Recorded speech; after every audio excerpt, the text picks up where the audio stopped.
Hi, welcome to this latest edition of Watercolour Whizz. We're going to be painting this lovely pear in just two colours. The two complementary colours we're going to pick are going to be raw sienna and ultramarine blue, or French ultramarine. They're opposite roughly on the colour wheel, and you can check. See, there's that colour. It's sort of a yellowy orange, and raw sienna is a yellowy orange colour. And then French ultramarine blue, if you swizzle it round to see the blue opposite. Ultramarine blue, it's sort of under the blue violet, just sort of edging more towards sort of purple than towards green, so it's classed as a blue violet. So those are our colour complements for today. I've got a blob of raw sienna there, a blob of French ultramarine there, and I've left a mixing space in the middle. Let's get started. If you'd like the outline for this pear, you can click the link in the description of the video below. First of all, I'm going to mix some raw sienna into the middle.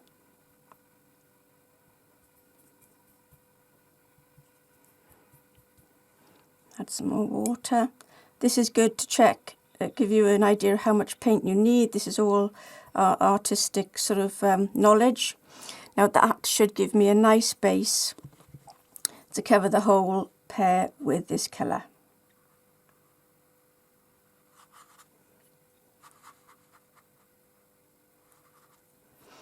I like to turn my painting to suit my angle of my hand, so feel free to do the same with your painting.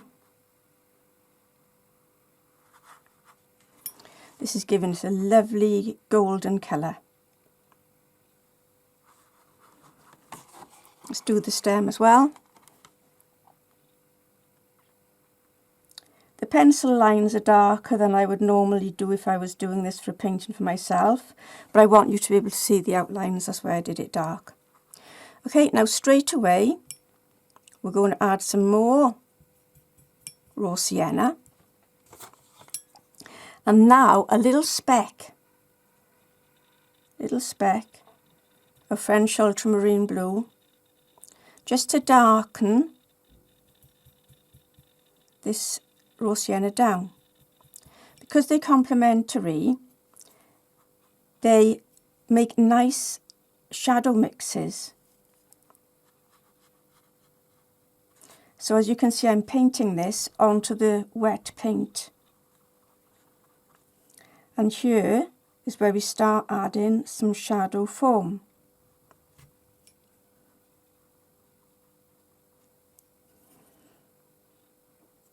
And this starts to make the pear shape come alive. If you want to know how to see really simply as an artist, and you want to kickstart that process, I suggest you try posterizing your image, or at least turning it into black and white first of all. Because if you're just looking at black and white, there's no colour interference, and you can just see where the lights are, where the mid-tones are, where it's going darker, and that's all you really need to worry about in order to create a 3D form. Okay, so what I do to help you is I'd have an image like that, okay, and then I'd posterize it. And look, doesn't that simplify things an awful lot? You can see those lumpy bumpy bits there, you can see the shadow areas and the real darks, and then some real highlights. Okay, and that's a process you need as an artist to be able to see, simplify forms down into their basic values of lights and darks and middle tones. If you want a link to the tool that I use, it's in the description. It's called Fix the Photo, and it's got a posterizing tool on it. I've also got a video on how to do this posterizing technique in my YouTube channel, and you can click to watch that as well in the link below.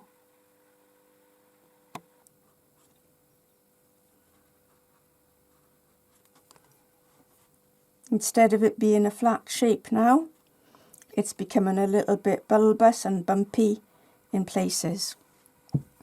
Now straight away we're going to go darker again.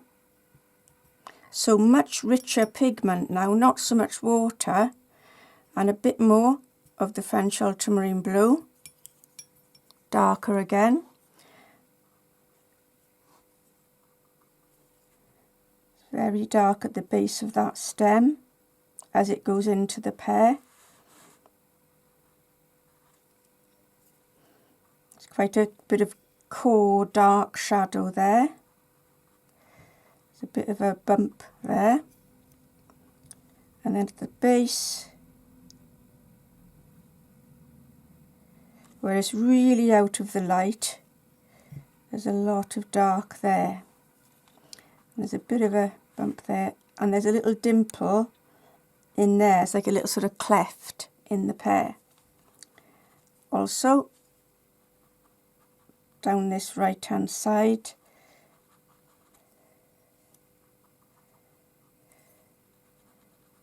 there's a bit more shade.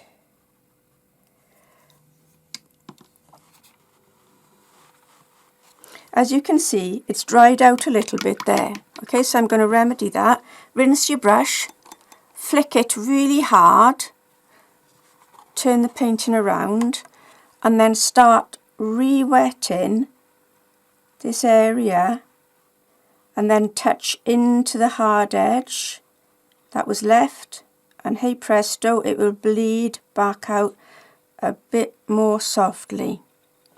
So I've got rid of that hard edge which was jarring with my eye. Now watercolour still travels while it's wet, so as you can see, some of the dark areas I just put on have sort of bled a little bit and they're still a bit indistinct. So shall we sharpen those up again? Go back up for some stronger pigment again, richer pigment, not too much water. A bit more of the blue again.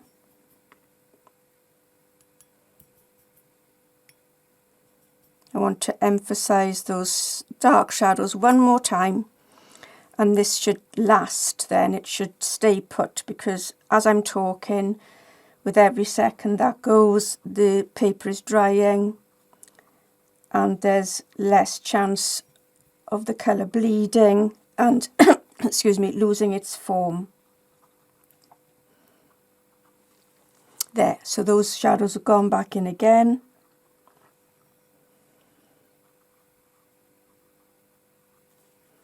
And perhaps we can do a few little speckles.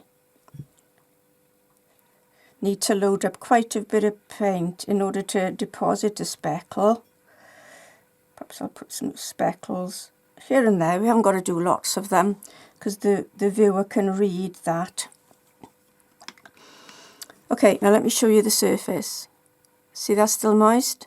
Now this paper is 100% cotton rag, and that's why it's staying very moist for a long time. Now the next thing I want to do is lift out some highlights.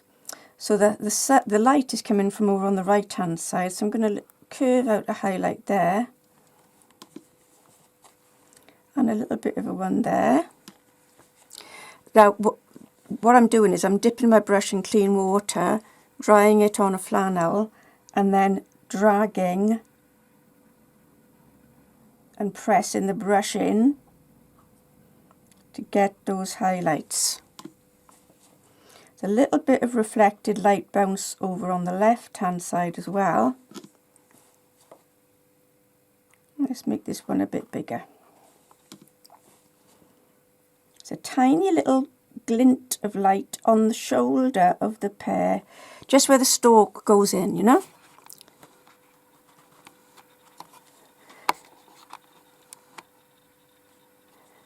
And there's our little pear. So this just shows you only need 2 complementary colours to create this fruit, and limit yourself to those. Have a practice with the pocket colour wheel, and if you'd look, so you can see all the colours underneath there, and you'll be able to roughly judge what colours you've got in your own palette and see which ones, you know, sit opposite each other, and have a play around with them. For example, you know, opposite sort of green, you've got violets, so green and violet, so you could do, say, a cucumber green, and then for the shadows on the cucumber, add a little bit of violet. Just practice with these colour opposites. This is a nice simple colour wheel. You can get these on Amazon. So thanks for watching. The next Watercolour Whizz will be up in probably about 10 days' time. And if you'd like to subscribe to my channel, that would really be lovely. You'll get alerts. As I'm looking at this, it's starting to dry a little bit hard, so I'm going to just touch my brush in there and taper that off a bit more gradually so that it doesn't look so hard. Hope you've enjoyed. Don't forget, if you want the outline, click the link in the description below. Thanks for watching.